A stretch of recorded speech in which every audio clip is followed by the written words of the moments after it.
And now, everyone, let's put our hands together and give a warm welcome to our moderator, Pat Bishop.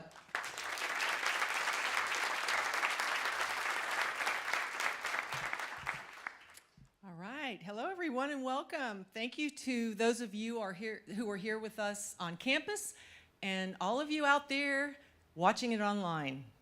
As Annie said, my name is Pat Bishop. I'm the Director of Graduate Studies here at Full Sail University, and I am hosting this session entitled Creating an Effective Brand, Session 3, Promote. So for most of this session, we'll be doing Q&A. So if you have a question for one of our guests, please raise your hand and a microphone will be brought to you. For those of you joining us online, please direct your questions to our online moderator, who will try to accommodate any questions you have. With that said, please put your hands together and help me welcome our speakers, Fernando Delgado, owner of Stickman Sound, and Phil Pallen, brand strategist with Phil Pallen Collective.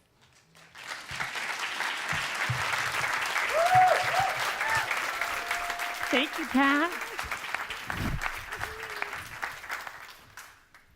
Hello.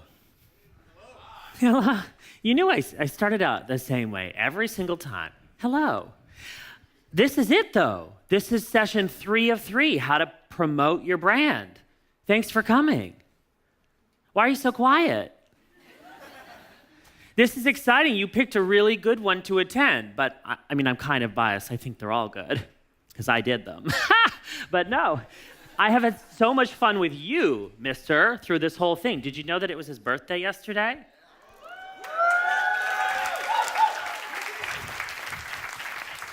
It's my mission to make sure every single person on this campus knows that. I'm so angry we went the whole day without you telling me. You came up to me at the very end of the night last night and said, how do we get through this entire day and me not know it was your birthday? This is my revenge. Yeah, it was pretty wonderful. So we have had a lot of fun at Hall of Fame. This is my favorite time of year. We dream of this. And I was just talking with you, and it's like so much excitement happens in the span of like 1, 2, 3 days. It's enough excitement for a whole year. We just kind of float along and just go here and there and meet so many of you. It really is exciting how engaged so many of you have been in this session that we're about to do, but also the previous ones. You know, students that I've had a chance to meet on campus, telling me about your brands and what you're building, and maybe you're not sure of what that brand is yet, but you have some idea of what direction you're going in. This is all really exciting. Indeed. It is. You didn't know what your personal brand was until this morning. Yeah. I know some of you caught, yesterday's session, which was all about positioning your brand. And this morning, we worked very hard overnight to make sure we had something to show for the brand that we positioned for you yesterday. And this is the final session that people get really excited about because this is the really useful, tangible advice that could quite literally mean a career, an opportunity from an influencer, someone important, someone that has the power to give you that opportunity that could literally start, a whole career. So if you missed what happened this morning, here's a little highlight reel, but we built a visual brand for Fernando. A really, really exciting positioning based on our conversation, and you should go check that out at soundslikefernando.com. So cool. You're a cool guy. I like that. I'm glad. It's really neat. So this is a little preview of the visual brand that we built, and I haven't done it yet because I haven't had a spare minute to think, but I am going to put on my blog by tomorrow a little bit more detail on how we built this out and made some of the decisions that we did to arrive at Fernando's visual brand. I always come back on campus and I say, show your brand, don't just tell it. And this time I took my own advice and I thought it would be fun to brand a Hall of Fame inductee. And that's you, my friend. So this session's a little bit different. It's a lot more casual. It's going to be mostly based on Q&A. So I know that we have people, our amazing production team here, ready to rove around with microphones. So start thinking about a question you have for us up here, And don't be afraid to participate. I thought also to give you some ideas on what we could talk about. This session is focused on promoting your brand. People are always very quick to jump to this topic, particularly when they want to work together. Someone will contact me and say, Phil, I really want to sell this book that I've written, and I want millions of people to buy it. And I go, okay, how many followers do you have on social media? I have 32 followers on Twitter. Okay, who cares about your book? Really. And then they're like, oh, I didn't think about that. Okay. So it's really important that we that we spend time, we give energy to the positioning and the build, which we've already covered. And now this is dessert. This is when we earn, by doing the work to position and build, now we earn the right to think about how we can creatively promote what we've built. People are too quick to jump to selling the house that might not have a roof. And if you take a house to market that doesn't have a roof, you get a fraction of the value you deserve for it. Make sense? I love that analogy. I say it all the time. So, have a look up on this little bingo card. And these are a few ideas, at least that come up day to day when I'm working with clients, when we think, how can we promote you? How can we get the word out about you in a way that's going to make people care? Capiche? Great. Anything you want to say before we throw it to the audience? I'm at a loss. I know, it's a lot. A lot has happened. You got my wheels spinning, man. Can't even get a sentence going inside the brain, let alone outside. That makes me happy. Yeah, it means we've done our job. I can't take all the credit for it. So many of you voted, and you've had input, and you've participated in this. It's been really fun. Yeah, let's start with questions. Any questions about promoting your brand? Let's lead it into a discussion. We can also touch, by the way, on some of the things we've already talked about throughout the week. If you want to talk about websites or Instagram or any of these things, happy to take some questions. Yeah. So I see on the bingo card you got growth hacking. What do you exactly mean by that? It's kind of something interesting. Yeah, it's controversial. Like branding, people define that term in a lot of different ways. But in itself, it has become its own industry. Almost like SEO, which I had on here but took off because I can't really speak on it. Phil does a lot of things, but he doesn't drive, remember? He doesn't drive. What was the other thing I said? Don't code. I don't code. That was it. Thank you. Our brains are like fried. We need rely on that. What did I say 5 minutes ago? No. Yeah, so I don't drive. I don't code. And I don't do SEO. I know the basics to be able to do my job, but I work with partners who focus on just that. Growth hacking is kind of similar, but it's this whole new notion of how can I work the system, not do anything illegal, but how can I creatively think outside the box, almost like guerrilla marketing, going against the grain and doing something that's going to lead to quick results or really kind of growth at scale. So really popular right now for email marketing, so building up your subscriber list, or Instagram, getting Instagram followers. There's all kinds of apps and tools and strategies that people are using to essentially accelerate the growth process in some aspect of their business. So that kind of gives you an introduction to it. It's not necessarily something I specialize in. It is something that becomes a part of some of our marketing strategies for clients. But again, all dependent on goals. Yeah. Next question. We can't really actually see you from up here. I know it looks like we're looking around, but whoever has the microphone gets to talk. Okay. So, over here. Hi.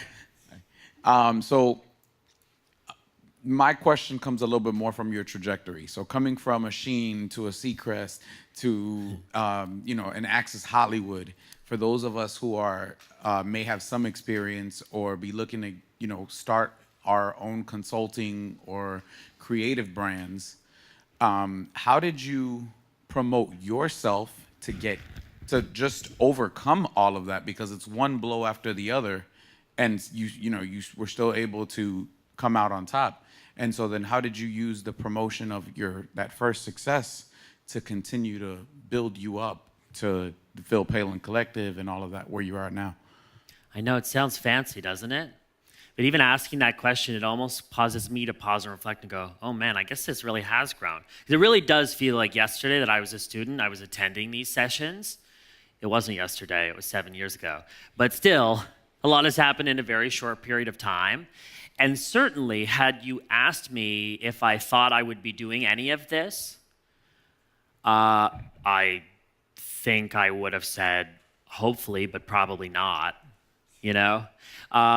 It's really this idea of walk before you run, crawl before you walk, and don't try and crawl and then run a marathon. Because this stuff happens not overnight. It takes a while. And I've touched on this story a little bit, I think yesterday in one of my green room sessions, but I was much more naive when I moved to LA than any of you guys here. Because I actually finished my degree program at Full Sail still without really a concrete idea of what the heck that was going to evolve into. I really loved the way that the degree was set up because I got to really focus on all the different modules. This was in EBMS, but even the bachelor's program's similar, right? You dive into one particular topic, whether you like it or not, and you learn it and you figure out, is this for you? No? Great, move on. Is this something you really like? If it is, then, you know, it reaffirms that maybe this is something you should consider focusing in. I've had successes, and I've worked very hard to maintain the relationships to ensure that those successes continue within my control by being a good person, by being someone who does business with integrity, and most importantly, surrounding myself with nice people. I've had a few clients that weren't nice, and they're no longer my clients. That's, for me, a non-negotiable. So I think that's in part has helped me kind of set some parameters in which I feel comfortable doing business. There's a lot of divas in Hollywood, and not just in Hollywood. I'm sure there's divas in Orlando too. There is the diva. I tried to do an internship when I was a student here at a modeling agency downtown, and I lasted a day and a half. I was like, wow, you think you're much fancier than you are. I'm out. You know, because it's really important to me that I work with people who are humble. I work with, you know, some very famous people. The most famous ones I can't name because I'm not allowed to, out of, you know, respect for them. But every single person I work with is wonderful. They're really nice. And it's those interactions that keep me grounded and that keep me focused on doing the kind of business I really like to do. Now, that being said, I have had some challenges over the years. It was really tough to be fired before I had even graduated. And I thought it was over. I was like, well, what do I do now? You know, moved to LA, couldn't get a job. There's no way to sugarcoat those moments. You know, I look back on it now, it's easy to tell the story, but it was a very vulnerable time when I did start second guessing. Like, is this what I'm really gonna do? Should I just go work for someone else? Isn't that easier? And thank God no one hired me.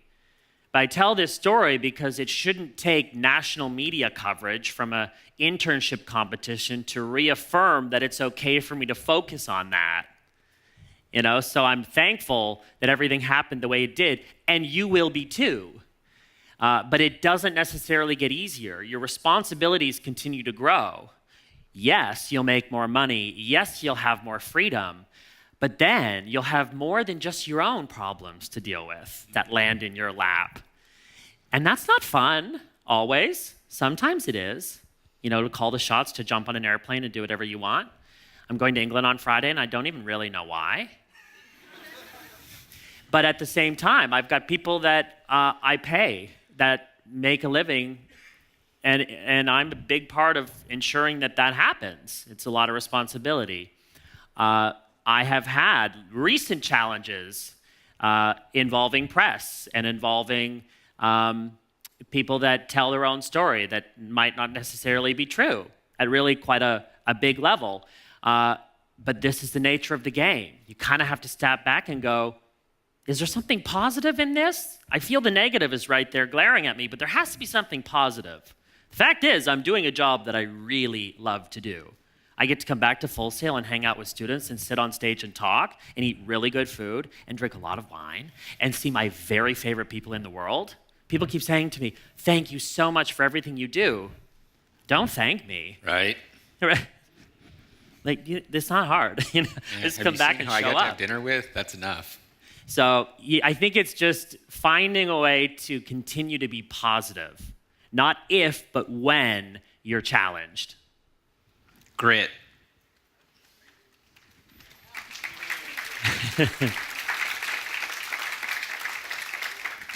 I think one of the coolest moments that came out of this was our discussion yesterday, getting real about the challenges of business. I said to you yesterday, without going into detail because it was your spotlight, not mine, but I also very recently got rid of my biggest client that I've ever had in the history of my business because it just wasn't gelling. And it required a pivot that took us out of our comfort zone, not necessarily in a good way. It became a distraction and it started to affect other aspects of the business. And I had to put my foot down and go, you know what? Oh, I really want that paycheck. However, it's not the most important thing. So even January was probably my worst month of business in the last 5 years. However, it will mean that the rest of, because we spent that month and hustled and worked on ourselves, our business that we neglected, it means it will position us in such an amazing way for the rest of the year. But this is a common thread. Don't just think, because being inducted into the Hall of Fame, that you just, Leslie Brathwaite talks about this all the time. And actually, all the Hall of Famers. I had my worst year financially last year than I've ever had as a freelancer. So, and I've been doing this for 20 years. So, I guess the thing that makes us who we are is that we stand on top of our failures instead of running away from them. So if you fail, and you're going to, and I encourage you to, fail fast, learn from your mistake, because that's just going to make you stronger. But at the end of the day, that's what we do, And when you fail, and sometimes it makes you want to quit, but when you're the kind of person that goes, nope, that was just a failure, I'm going to learn from it, I'm going to see what I did right, see what I did wrong, and move on. That was one of the parallels that Phil and I had, was that we just both recently lost our biggest clients. And regardless of circumstance, sometimes that happens, sometimes you have to reevaluate. And it's the people with the grit and the hustle that end up continuing doing what they enjoy, and everybody else just gets angry. Yeah. And it's that support. It's not just dealing with it yourself. Even as simple as having a conversation with a friend in a different industry and going, oh, okay, you're in that position. That was our too. lunch yesterday. It was. There were 3 of us that work in 3 very, very different industries. We had this wonderful lunch together, and I walked away from the lunch going, I cannot believe how many parallels there are in all of our stories.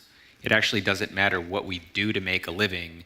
Running our businesses is so similar in how we deal with our clients and the problems and the challenges and stuff like that. So, yeah, at the end of the day, if you don't love it, you're not going to bear down and grind through those hard times. You're going to tuck tail and run or find something different. Totally. Wow, that was a good question. You got us real quick. Wheels spinning. Here, I thought we were going to talk about wanting to get more Instagram followers. Thank you for that. Oh, online?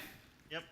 So I've got 2 different people with 2 different questions. The first one is Jeff Furr, a computer animation student, asking, how do blog posts keep you relevant as a current working professional? He works as a UX designer and wants to know how he can promote himself through blogs and SEO. Blog posts or vlogs, like video? With a B. With a B. Okay, great. Blogs. Great. Great question. One that I'm excited to answer because the answer isn't as obvious as you might think. When you're blogging, which is basically writing an article or a post with thoughts. Really, you can take it in whatever direction you want. I guarantee you'll have this moment of, why am I doing this? Right? And you don't necessarily know the answer to that, but let me explain it from a different perspective that will make it all make sense. I spend a lot of time reminding you how important it is to show us your brand and not just tell. Handing someone a resume and saying, I'm looking for a job, tells me who you are and why I should care. But a blog post, evidence that you practice what you preach, is a lot more powerful. When you hand someone your resume, one of the most important things that is going to happen within that interaction is not so much anything that you have on your physical resume, but it's probably your contact information and your website and ways that we can learn more about you on our own. So when you link someone to a website, even if it's a simple one-page website, like we built for you, it's one-page website. It has everything on there that you need. What's equally important, if not more important, than the resume you hand someone is making sure that you practice what you preach. And blogging, while it may not drive or increase traffic or whatever else people do it for, SEO and all of these things, actually what's most important is that it shows us that you care about what you claim to be an expert in. It gives you the opportunity to have almost like exercise. It's like, if I go on and see that you post consistently, I see that you have a passion in what you claim to really love. And that's kind of what we're looking for, right? And I say Absolutely. we, people in the position at times to give others opportunities and jobs and work. It's much more powerful for me to see that you practice what you preach. And blogging, being active on social media and being consistent on those platforms backs up that claim.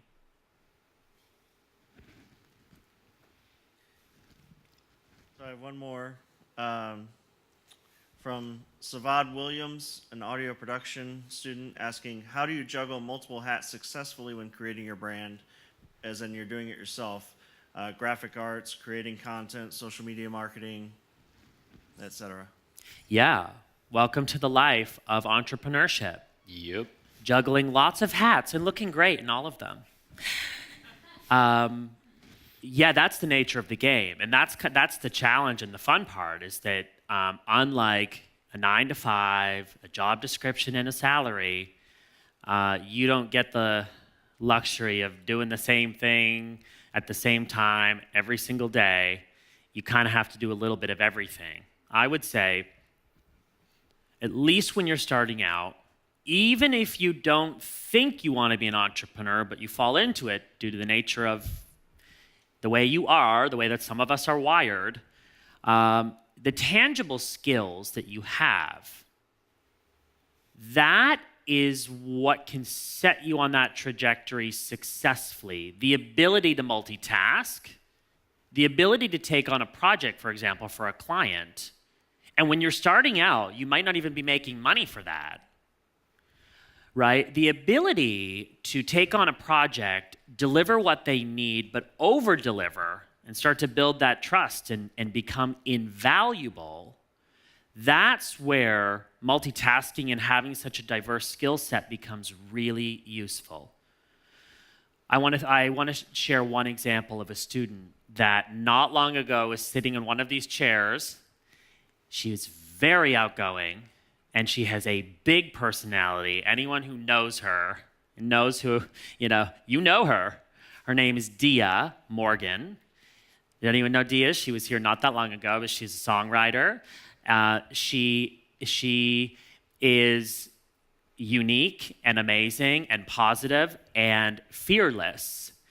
And I actually reached out to her a few days ago and said, in the event that this comes up, what advice would you share with students now that you've moved to LA?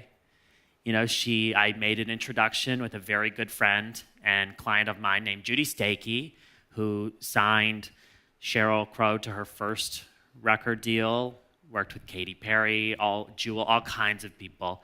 And I said to Judy, I said, you're going to love Dia. She's got a big personality. But Dia said, here's the advice I would give students. Make sure you show up and you become invaluable.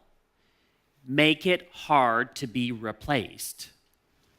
And one of the ways to do that is by having a diverse skill set. When I moved to LA, the only way that I was able to pay my second month of rent was by being able to make a website. It wasn't great, but it was something, and it was a starting point. I took on, logo design projects, and I never went to school for design. I own a branding agency, and I'm self-taught in Photoshop. So having the tangible skills that align with what people need and are willing to spend money on is really powerful. And the ability to multitask is not just a luxury for entrepreneurship, it's essential. You could probably speak to this better in terms of company and at scale. My company is very, very small, but it's still the same idea. It's still... Yeah, it is, and at the end of the day, like you were saying in the last session, we're all our own brands. So it's our responsibility if we want to have a certain image or we want to be recognized as a certain, leader in our field, we need to kind of position ourselves that way through social media. I think that's the one thing that we've kind of accidentally done correctly with my company is I work in a business that's hurry up and wait, and I love equipment. So I take tons and tons and tons and tons of pictures of gear. I've got more pictures on my phones of gear than I do of my kids.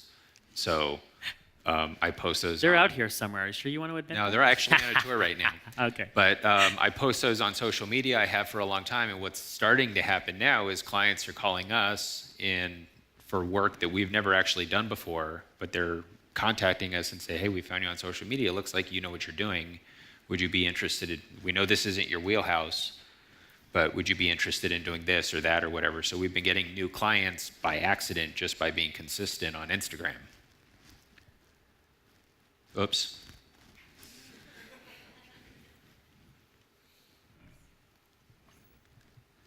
How you doing? My name is Jamal Williams, and my question. Nice tweet, by the way. I just retweeted you, didn't I? Yeah, you did. Thank Look you. at you showing up.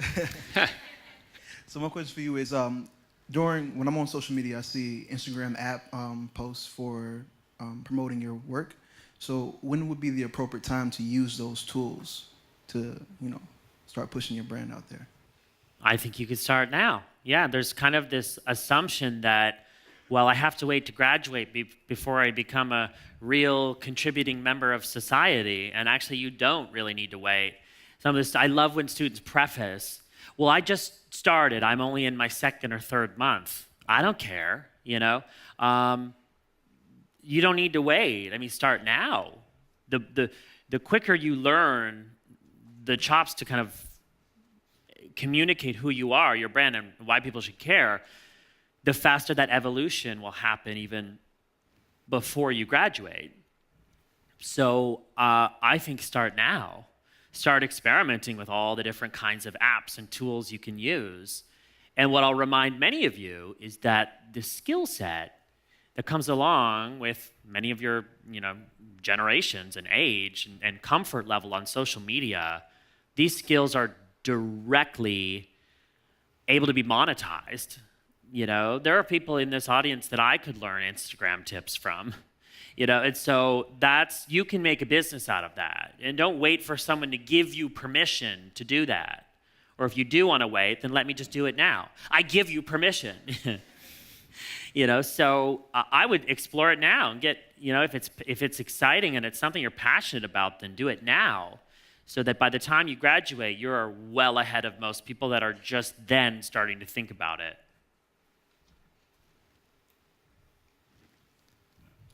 So my name's Joseph Hernandez. I'm with the sports marketing program here. My question is it okay to have more than one personal brand? Because for an example, I want to pursue my sports marketing career, but at the same time, I have a hobby that I love doing that I also make money from, which is DJing. Cool. So those are two different target audiences. So I was wondering if it's possible or if it's even okay to have two different types of personal brands to reach those different audiences. Really good question. And there's not a blanket answer that I can give you because it's going to be dependent on your goals, what you're trying to accomplish, specifically within those audiences. But here's my advice. Consolidate when possible to make your life easier. Rather than doubling the work on one platform, I'd rather you be really good at one profile on the platform and then maybe put that other extra time and energy into building an audience, on a different platform. So consolidate when possible. Sometimes it's not possible to consolidate. If you're a skydiver and you also own a life insurance company, that could be problematic. But most cases you can. In fact, consolidating it makes it interesting. Right? People are like, oh, that's kind of cool. There was an example that I gave to a student in the last few days where in one of the green room sessions, it was someone pursuing music, and he had worked on the stock market for like 5 or 6 years prior to that. And I was like, oh, that's interesting. I'm telling the story because I remember it. And the fact that I remember it speaks volumes for the power associated with having that kind of unique little spin on things. So I get excited by those two different things, and then you start to get creative about how you can kind of merge the two together. So I think you can consolidate to make your life easier, because really to stretch yourself across multiple platforms, unless you're really organized and you've got really different goals, I say you can bring it all together. People know that you're a human, you're not a robot. You don't just need to post about your brand or just post about DJing. You can post about both. That's what people connect with. Now, at the end of the day, stories and the human element of our personal brand is where you have the biggest opportunity to make an impact. I have a question. My name is Ty Cooper. I was wondering, what advice can you give to freelancers and entrepreneurs when they encounter something that damages their brand, whether it's a person they work with or posts that someone posts about them that they weren't tied to, but it ultimately had a lasting impact on their brand and turns it into a negative direction than they anticipated? We can all relate to this one. I can. You can, right? Yeah. I can. This happens to me every week. Yeah. Who was we were talking to? Darrell gets a shout out this time. Darrell, we were talking about this recently. Can I tell this story? I'm going to tell this story. I'm going to tell the short version. But essentially what happened was Darrell, a great friend of mine, a great friend of Full Sail, Darrell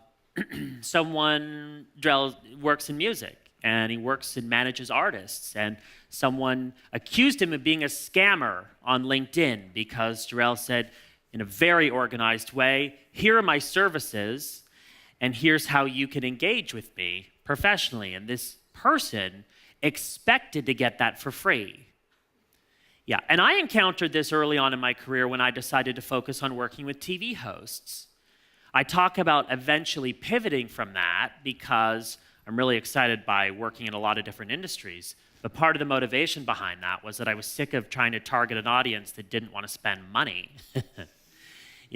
Same working with actors. It was like, especially people that are getting started, of course they don't have money. They're going to pay hundreds or thousands of dollars for a website. So you gotta kind of learn from that. And I actually have given this advice to Full Sail students that want to change the world the day they graduate and they want to give attention to the indie music scene.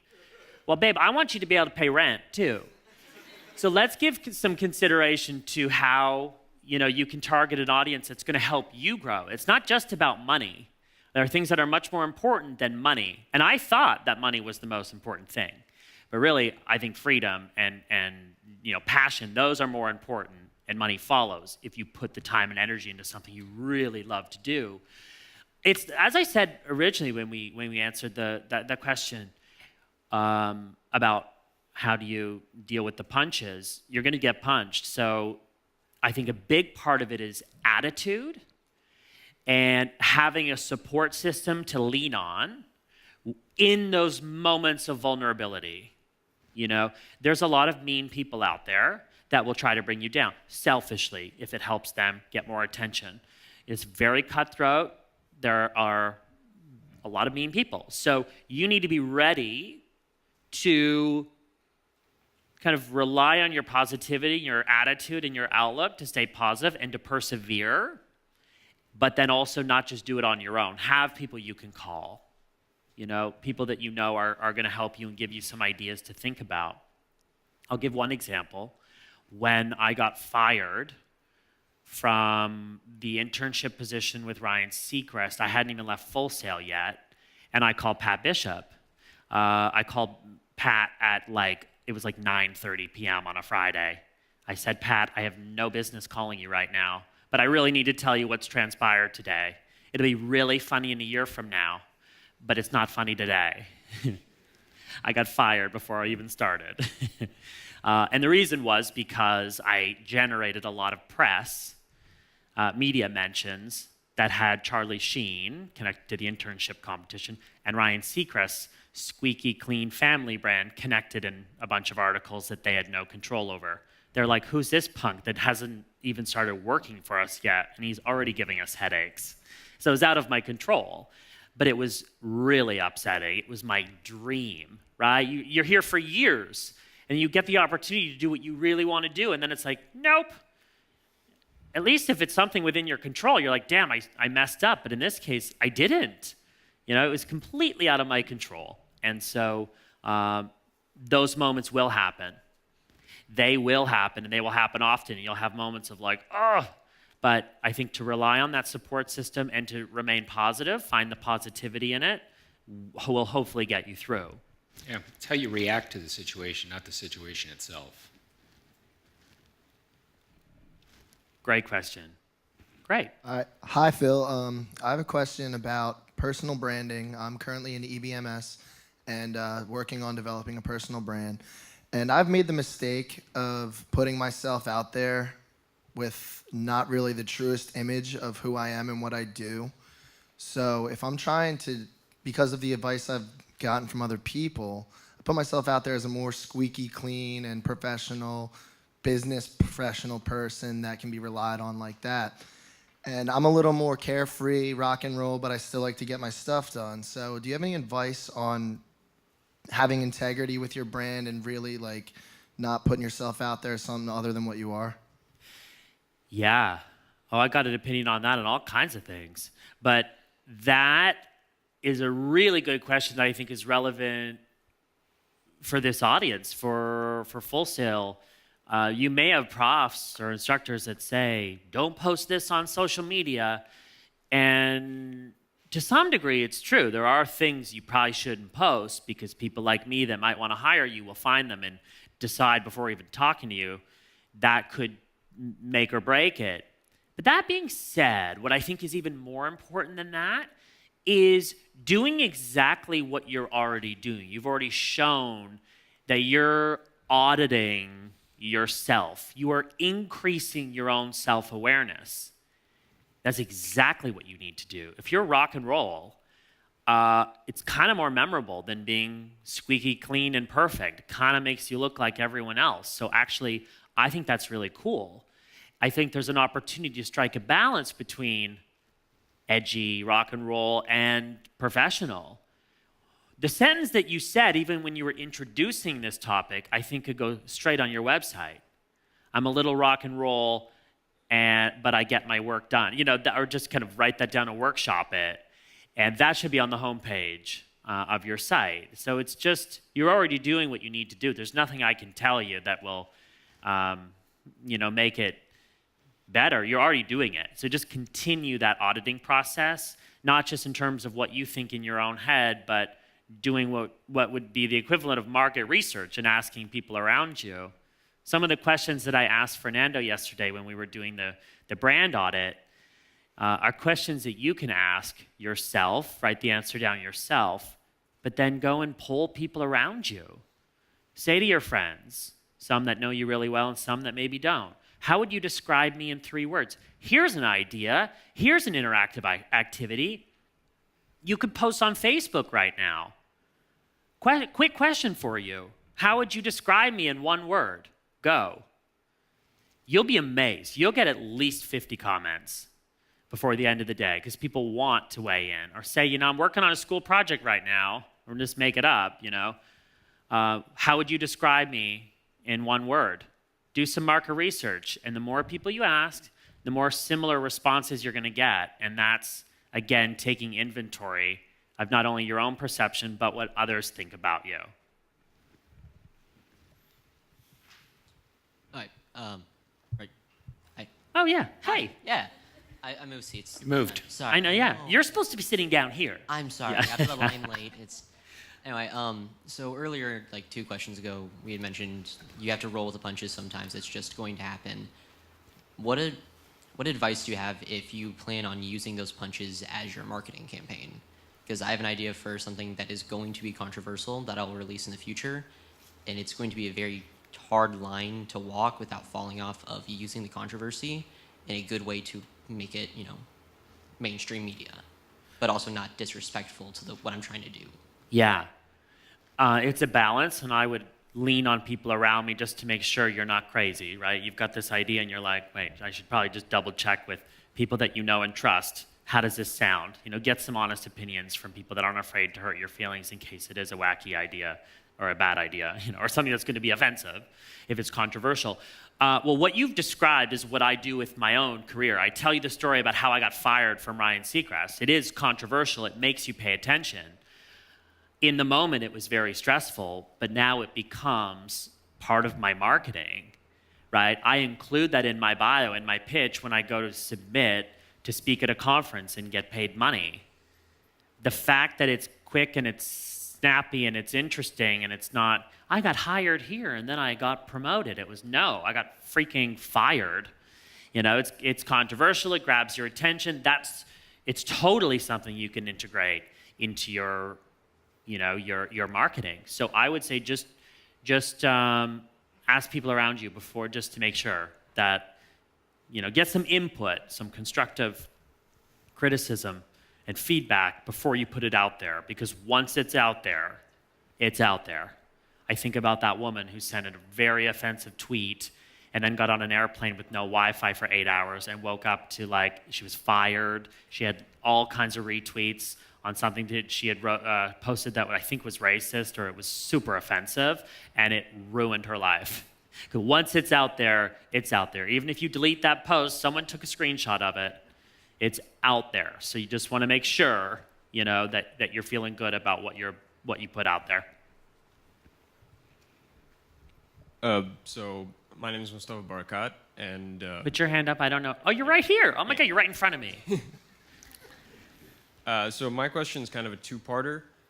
First, going back to about consolidating your brand, how do you kind of consolidate it between what's relevant now and what's hip, between what you want to do and what you're the best at, and what if those 3 things are kind of different? And the second part is more about how do you separate your own political views and beliefs and all that from your brand? Should you not? Case by case, it depends. If your opinion is not going to align with what your audience wants, then I might exclude it. If it's not relevant, then it might turn someone off. It might turn someone away. But at the same time, if it qualifies you as someone who's an expert or really interested in that topic, again, it might be controversial and it might spark conversation. That's cool. But yeah, I wouldn't include something like that just for the sake of including it. It has to be relevant. To answer your question, the most important thing for you to be aware of is your audience. It's the only thing that matters. The only thing that matters, not what you want. It's not about you. Something you do for yourself is a hobby. Something you do for others and ideally can monetize, that's a brand. And I use the term brand and business interchangeably. So you might not even know the answer to that. I think those are some really good questions, but they're almost too good. I think you might be overthinking it. And so I'd take a step back and think more about who is my audience and what do they want? And don't let it be hypothetical. Go ask them. The best market research you can do is not asking mom or dad. It's going to the dog park and talking to someone who's you don't even know, who's not afraid to hurt your feelings, but is completely objective and will give you feedback. I wrote a book a few years ago called Shut Up and Tweet. The next one is based on my Twitter bio that people often associate with me. My bio on Twitter says, if your baby's ugly, it's my job to tell you. As a brand strategist, it is my job to make sure that I'm honest with how I feel about how you're positioning your brand. And it's dramatic. It's a dramatic sentence, like me. But at the same time, it's meant to be positive because, in fact, sometimes it's just a slight repivot to make that ugly baby beautiful. And by ugly baby, I mean really good idea or positioning for a brand that can make you successful. So I think you're overthinking it. Those questions are too good. You need to take a step back and ask some people around you. That's kind of has come up as a bit of a theme. Don't be afraid to ask for help or input, and particularly from strangers. Some of the most successful people I've worked with on very popular TV shows, some of the best advice is pound the pavement. Don't be afraid to go out there and ask people, show up. Not in a way that's salesy or annoying because it turns people off, but in a way that's meaningful. Make a true connection, not necessarily focus on what transaction will result from that, but create a relationship, be a good person, help that person out, and it will come back to help you. We have one on YouTube. Lee Klaczynski would like to know, and from Game Design, says he's looking to open his own game studio, and he wants to know what are the most important social media platforms to consider when promoting your company, or how do you decide on the most important ones? Great question. And actually, we're going to talk about you in this one because we promised we would talk about what are your priority platforms. It's a great question, and the answer is not the same for every single person. In order to answer that, I would need to know a little bit more detail on the specifics associated with Lee's brand. Lee, right? Yeah, so Lee, I would need to know who is your audience before I can think about where are they, but even based on the parameters of basically on your degree program and what you want to create for a business, right away I think, okay, where are the visual opportunities within a brand like that? If it's game design, game development, there's visuals, there's video, there's visuals associated with that brand that you might not find in an industry like law, for example, or something that's a little more, by the books. So right away I think, okay, where are the visual opportunities? Right away I think about YouTube. Look at some of the most successful YouTubers are people that sit there and play video games. I'll never understand that, by the way. I know that some of you do. I don't understand it. But right away, I'm like, okay, what could you do on YouTube that's a little bit different but still engages a really active audience that loves video games? I think about Instagram. Instagram nowadays is almost always in the top 3 priority platforms that I recommend to people. I mentioned in an earlier session that I would break down actually how I look at Instagram as 3 distinct platforms. They're very smart with some of the evolutions and updates and changes that they've made to Instagram. Instagram, we only used to use to update photos on our feed, right? A square photo that would go up there, and now it has become so much more. Think of Instagram in 3 distinct channels, almost 3 distinct social media platforms. The first one is the Instagram feed, the photos that you post individually up on your feed for people to see. Now, it's not just about what that photo is, it's about what the caption gives context to. It's about taking up as much real estate as you can on other people's feeds, so it increases the likelihood that they notice you. So post vertical photos, square if you have to, but do not post landscape if you can avoid it on Instagram. You want a vertical, like a portrait photo, because as people are scrolling, it increases the likelihood people will notice you.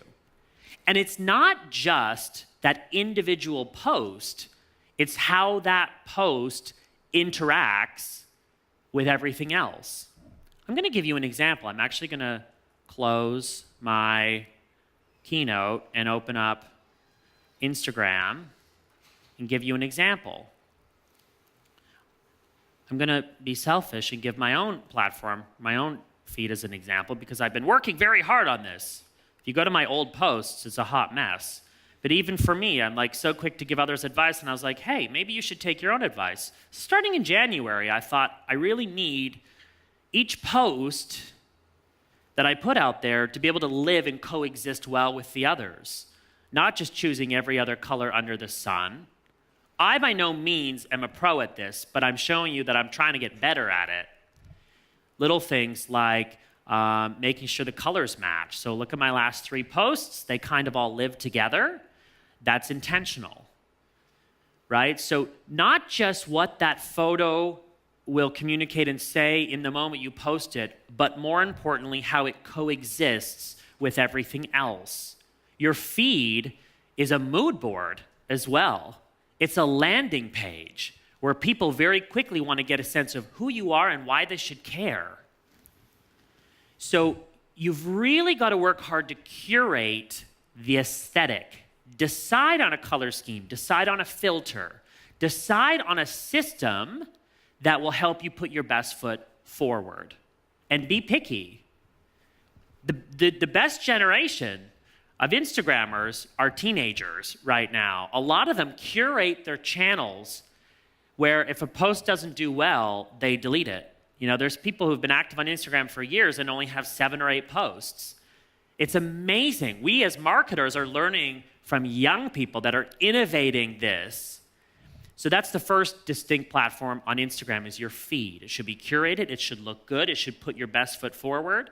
I create a little system, right? Create parameters so it'll help you post. I post photos of myself every other post so that it's kind of like a checkerboard and it's not fill overload. No one wants that. But this allows me to plan my feed weeks, sometimes even months in advance because I'm very busy. I'm working on clients doing this for other people. Another one that I recently did for a client, the handle is staying sane. I'm going to show you. These are just a wonderful, if you subscribe to my email newsletter, you would have seen this a few weeks ago. Pam and Olivia, they're wonderful. I'll help them create a beautiful brand. We had a meeting literally a week ago when their feed looked like this. I said, okay, guys, you get to graduate to level 2. Let's create a system. Let's use the consistent font. You see, it's just creating a system and existing within that. So the first distinct channel on Instagram is the feed. The next one is your Instagram stories. This is the ability to, I think I'm logged in, and I'm on desktop obviously, but you can see the stories that I post. Actually, that's how we voted, right? For your brand sentence, I posted it on Instagram stories. Don't put as much pressure or stress on yourself to make sure all the visuals are perfect for your Instagram story, because it disappears after 24 hours unless you pin it as a highlight on your profile, which is a new feature. Instagram stories are best done in the way that we actually use Snapchat. By show of hands, who is now spending a lot more time on Instagram than Snapchat? Yeah, so they were very smart. And now, so Instagram, that's what I mean. Instagram now has taken a lot of attention from Snapchat, and we are putting content out that's less curated on our stories. Quick updates. Hey, here's what's up. People love video. People love short, right? There's a reason there's a 15-second limit for videos. Now, if you have over a certain number of followers, you can forward to a link. I did it 5 minutes before this started, linking to this live stream. Your stories can be quick. They can be fast. They should be frequent. So don't post 10 times in a row on your story. Instead, post 10 times, but over the course of 24 hours if you want. Because what happens is every time you add a new post, it brings you up as new under the Discover page. And mark my word, if you post frequently, but over a 24-hour period of time, you'll get more views on it because you're touching different time zones and different times that people are logged on the app. So that's Instagram Stories. The final one that most people are still not taking advantage of, but it's incredibly powerful, is Instagram Live. You can now use live video on Instagram. If any of you want to pursue anything, for example, on camera, or anything that reinforces that you're an expert, right? One of the reasons that I was called to go on TV to talk about celebrities is because I had proof that I could speak in sound bites. And the news director at Access Hollywood, my dear friend Robin, said, Phil, honestly, I have 5 minutes to find someone to make a decision that day to pull for the news. She'll go to YouTube, she'll type someone's name, she'll click whatever comes up first, and she will decide in 5 seconds whether that person is good enough to go on TV. That's how quickly this decision is made. So take matters into your own hands. Use Instagram Live. Don't wait for someone to give you your own TV show. Make your own, right? Show us your brand. Show us what you're capable of doing and have some fun with it. Go on Instagram Live. If it turns out great, then save that video and upload it to your YouTube, for example. You see people do this and repurpose content. Don't do the same thing on every platform, right? If you do the same thing on every platform, we lose motivation to follow you on all of those channels if we're going to get the same thing. So give each platform purpose, but start thinking about Instagram as 3 distinct platforms.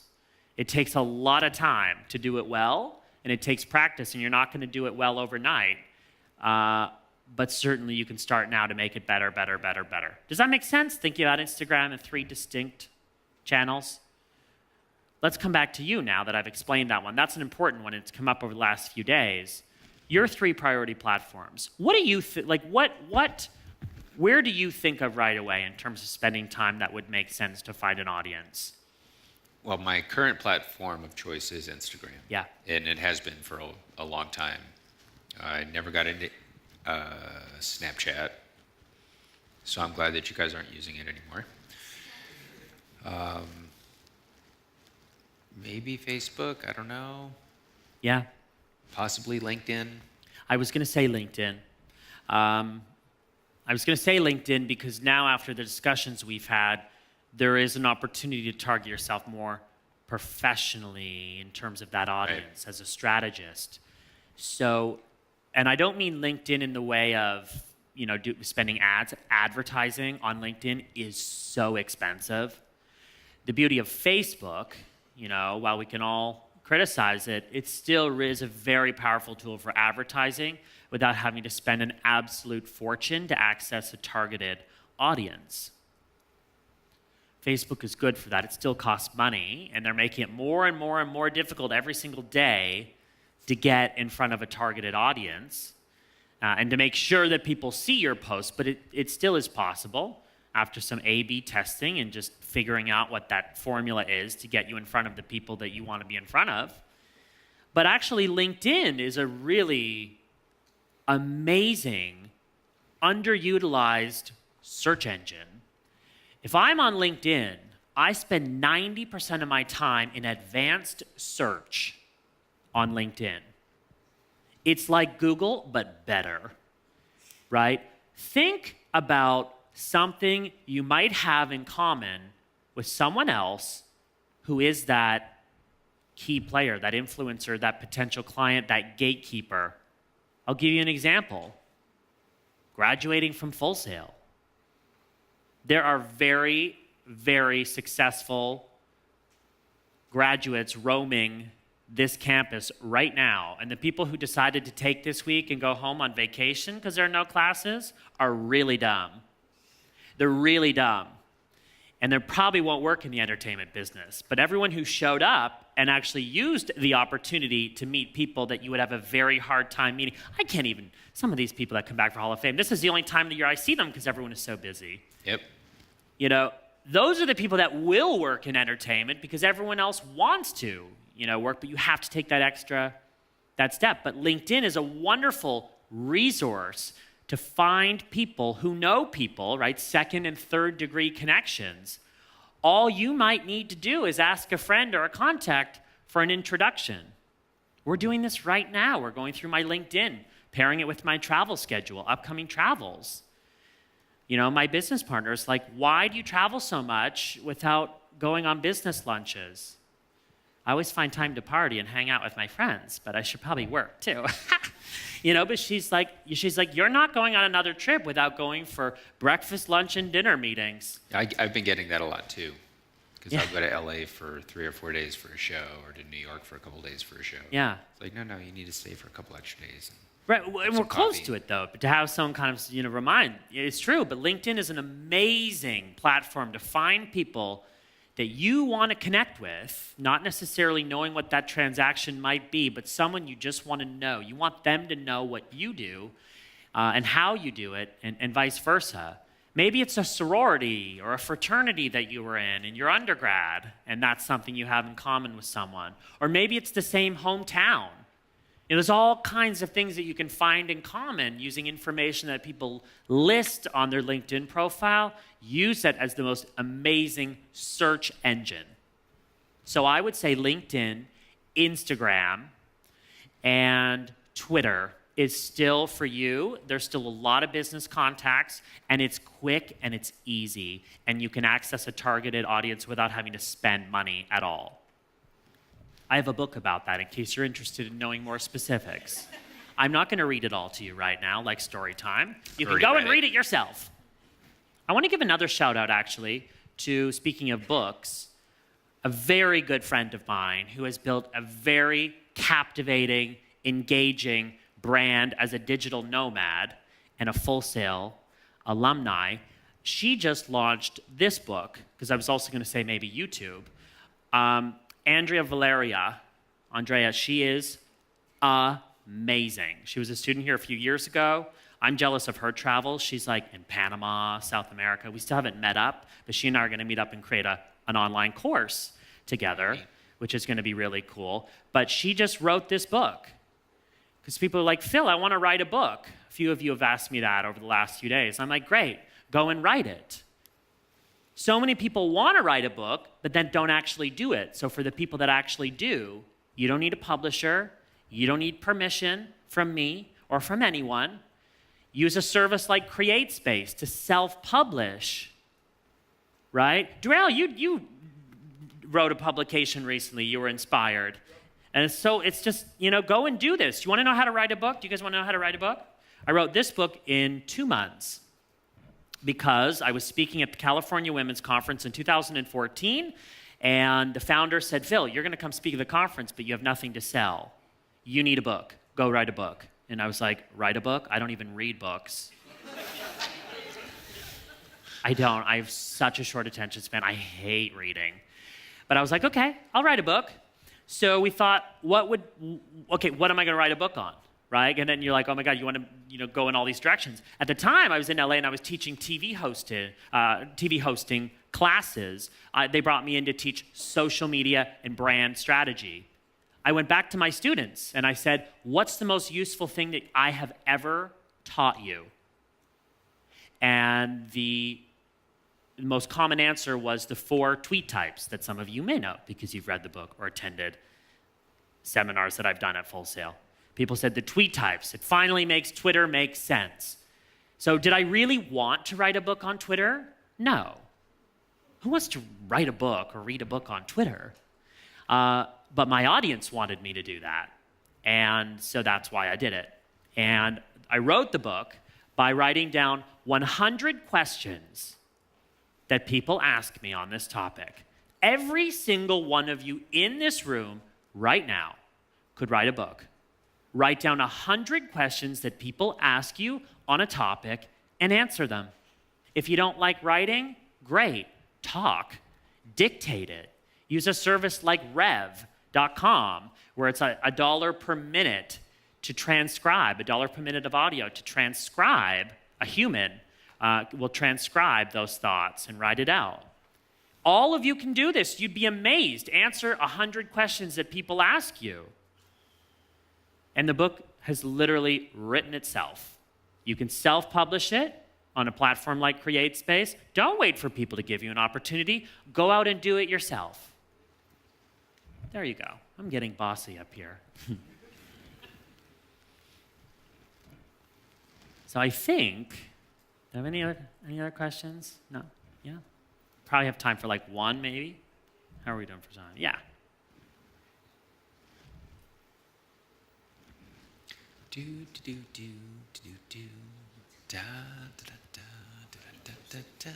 Hello? Hello? Hi. Hi. So you've been talking about social media this whole time, and I was just wondering, do you have any advice on having multiple social medias or multiple websites? Like, I have a personal freelance, and then I have a business, and then I'm also a professional dancer. And then also, if I wanted to write a book, I would want to, I guess, promote that through just having writings, but I don't want to do that on the same account that I do my dance videos, if that makes sense. Yeah, but you're only one human, and there's only so many hours in the day. So the advice, like I gave, consolidate where possible. Really think, how can I take 2 channels and make it one? You know, don't be afraid to post about multiple things that all kind of fit in the same umbrella or family. You have to figure out what that brand is so that all of those things can coexist together, and that's what makes you unique. I'm not a big fan of spreading yourself thin across so many platforms because you'll get really tired really quick. Any other questions? I think we can maybe have one. We'll do one more. No, okay, we're good. We're good, but we're on campus for the next... All week. All week. So I don't know what day it is. If you didn't get time to ask your question, I know there's a few more, then send me a tweet at Phil Pallen, fill out your question card, get in contact with us, stay on our radar in a way that's useful for us, create relationships with really amazing people that are on this campus this week, and a very big thank you to all of you who have attended these last few sessions. It's been really fun. So thank you. So